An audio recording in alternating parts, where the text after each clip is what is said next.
We've got a couple of holy mackerel stories in today's news.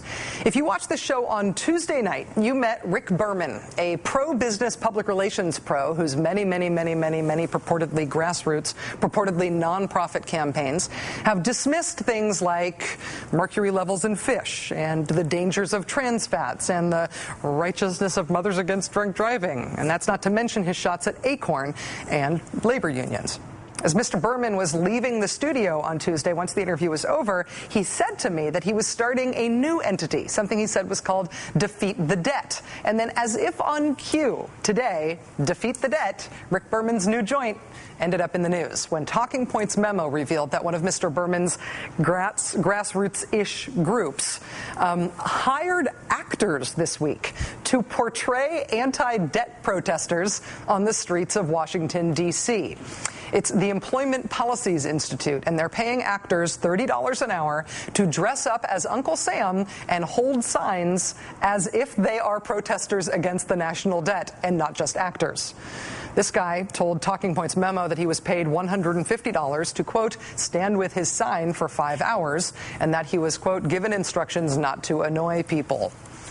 In conjunction with the paid actor Uncle Sam scam, Mr. Berman's group also ran this full-page ad in the Wall Street Journal, all of which costs a lot of money.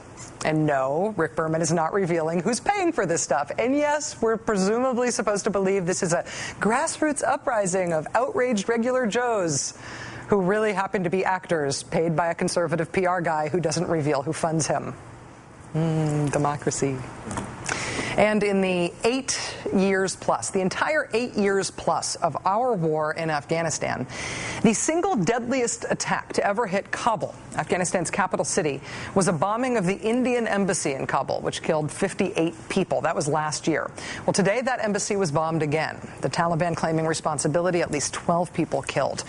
Today in Washington, President Obama met individually to talk about the war with Vice President Joe Biden and Secretary of State Hillary Clinton.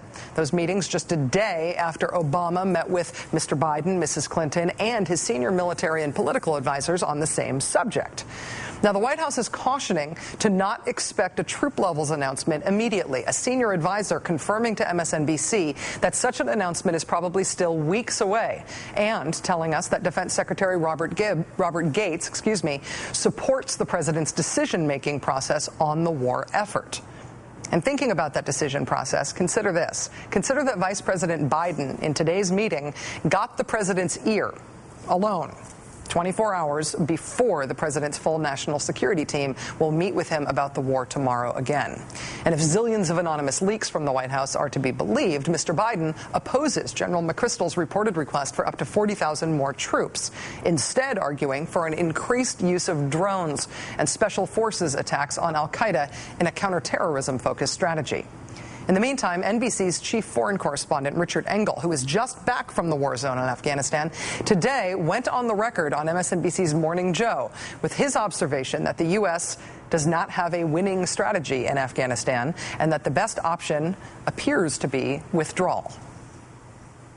What did you find in Afghanistan? I honestly think that it's probably time to start leaving the country. I really don't see how this is going to end in anything but tears. This afternoon, that statement became part of Senator Russ Feingold's case against the war in a separate television interview. Richard Engel, of one of your competitors, is a guy that certainly has not shied away from talking about the need for military action. He said today in an interview that it is time, honestly, to start thinking about leaving Afghanistan. Tomorrow night, right here, Richard Engel joins us live in studio. We hope you will tune in.